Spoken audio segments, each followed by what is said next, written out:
Bismillahirrahmanirrahim. Assalamu alaikum. My name is Hassan and today we are going to integrate or embed Google Drive file link in WordPress Elementor. Now go to dashboard. On left side you see plugin. So click on add new plugin. Then in search plugin write embedpress. So this is plugin embedpress we will use. So you will install this plugin and activate it, and after activation on left side you see embedpress, so click on it.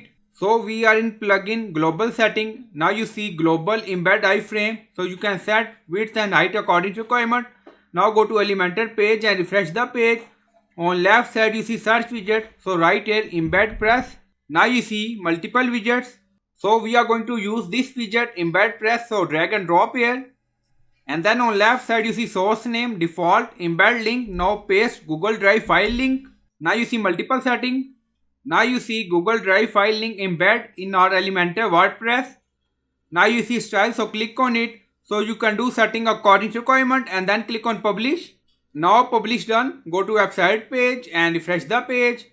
Now you see Google Drive file link embed in Elementor WordPress. So I hope you like this video. Please like, comment, share, subscribe. Thank you for watching.